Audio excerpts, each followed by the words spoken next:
Untuk menghitung Departemen B, bahan baku yang digunakan, upah langsung atau biaya tenaga kerja langsung yang kita gunakan, begitu juga dengan overhead pabrik.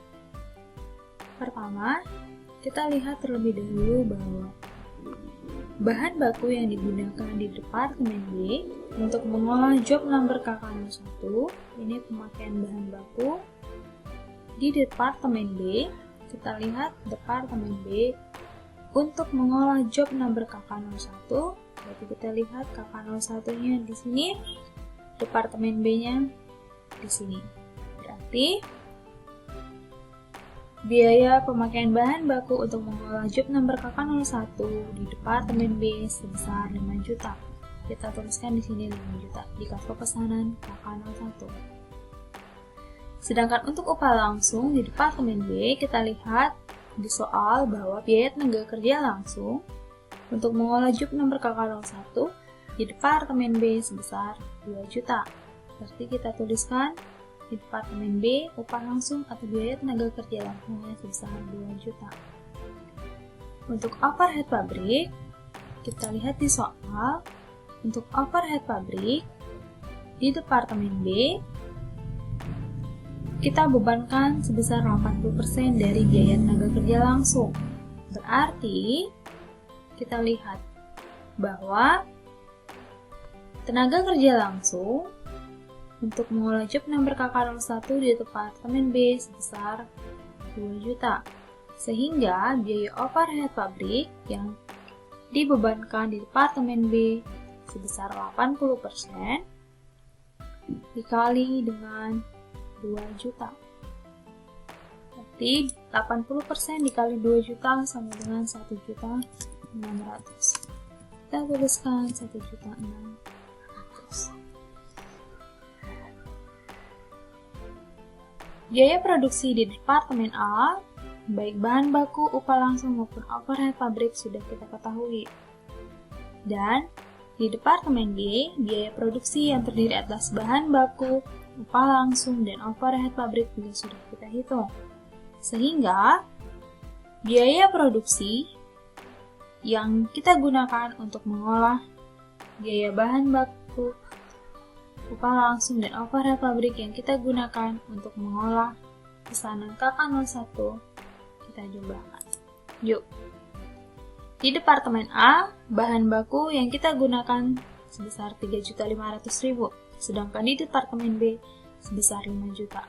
Sehingga total biaya bahan baku yang kita gunakan sebesar 8.500.000. 8.500.000 diperoleh dari penjumlahan biaya bahan baku di Departemen A ini ditambah dengan biaya bahan baku di Departemen B. 3.500.000 ditambah 5 juta sama dengan 8.500.000. Begitu juga dengan biaya tenaga kerja langsung, bahwa ternyata di Departemen A untuk mengolah KK01, biaya tenaga kerja langsung atau upah langsung di Departemen A sebesar 1.500.000, sedangkan di Departemen B, upah langsung atau tenaga kerja langsung sebesar 2 juta, sehingga total upah langsung yang digunakan untuk mengolah KK01 sebesar 3.500.000. 1.500.000 ditambah dengan 2 juta sama dengan 3.500.000. Overhead pabrik yang terjadi di Departemen A dan overhead pabrik di Departemen B untuk mengolah KK01 sebesar 3.350.000. Kita peroleh dari 1.750.000 overhead pabrik di Departemen A ditambah dengan 1.600.000 overhead pabrik di Departemen B. Kita tuliskan overhead pabrik yang terjadi sebesar 3.350.000. Sehingga biaya produksi sebesar 8.500.000 ditambah 3.500.000 ditambah 3.305.000, 3.350.000. Biaya produksi kita gunakan untuk mengolah KK01 sebesar 15.350.000. kita sudah dapat bahwa biaya produksi yang kita gunakan untuk mengolah pesanan KK01 sebesar 15.350.000 ini atau biaya produksi yang kita peroleh ini merupakan COGS atau harga pokok penjualan, sehingga kita tuliskan di jurnal bahwa COGS sebesar 15.350.000 dan finished good inventory sebesar 15.350.000.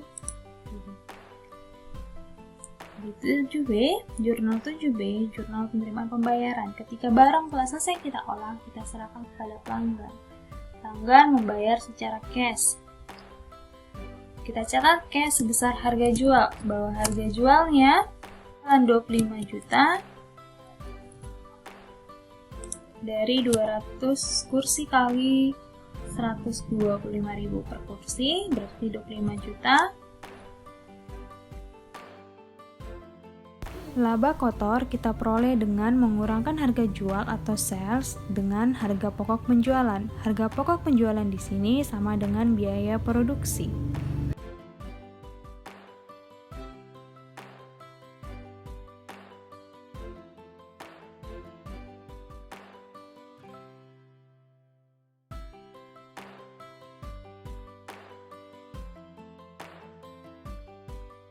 Hingga laba kotor sebesar 9.650.000.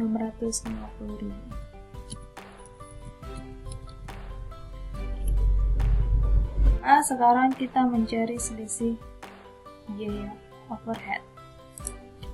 Untuk menghitung selisih biaya overhead pabrik atau selisih overhead pabrik, bahwa overhead pabrik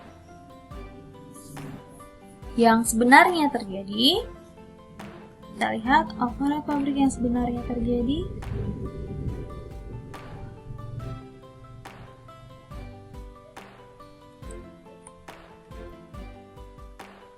di Departemen A sebesar 2.750.000. Overhead pabrik yang sebenarnya terjadi di Departemen A sebesar 2.750.000 dan overhead pabrik yang sebenarnya terjadi di Departemen B sebesar 1.950.000. Atau lebih gampangnya, kita lihat di soal bahwa overhead pabrik aktual di Departemen A sebesar 2.750.000 dan overhead pabrik aktual di Departemen B sebesar 1.950.000. Sehingga overhead pabrik yang sebenarnya terjadi di Departemen A dan B kita jumlahkan. 2.750.000 ditambah 1.950.000 sama dengan 4.700.000. Dikurang overhead pabrik yang dibebankan. Jadi untuk menghitung selisih overhead pabrik, rumusnya adalah overhead pabrik yang sebenarnya terjadi dikurang dengan overhead pabrik yang dibebankan. Overhead pabrik aktual atau overhead pabrik yang sebenarnya terjadi kita sudah dapat dari soal, sedangkan overhead pabrik yang dibebankan kita hitung berdasarkan soal. Lalu karena tadi sudah kita hitung dan kita masukkan ke dalam jurnal, maka kita lihat bahwa overhead pabrik yang dibebankan di Departemen A sebesar 2 juta. Dan overhead pabrik yang dibebankan di Departemen B, ini applied factor overhead Departemen B sebesar 2.400.000. Di Departemen A, overhead pabrik yang dibebankan 2 juta dan di Departemen B, overhead pabrik yang dibebankan sebesar 2.400.000, sehingga total overhead pabrik yang dibebankan sebesar 4.400.000. 2 juta ditambah 2.400.000 sama dengan 4.400.000. Kita tuliskan 4.400.000. Maka selisih overhead pabrik sebesar 300, itu 4.700.000 dikurang 4.400.000. jenis desain overhead pabrik sebesar Rp300.000. Demikian pembahasan kita kali ini mengenai akuntansi harga pokok pesanan untuk dua pesanan di dua departemen berbeda. Ini adalah kartu pesanan untuk job number KK01. Selanjutnya, teman-teman dapat membuat dan menghitung sendiri kartu pesanan untuk job number M01. Thank you for watching. Jika ada request untuk judul video selanjutnya, mohon untuk tulis di kolom komentar. Bye!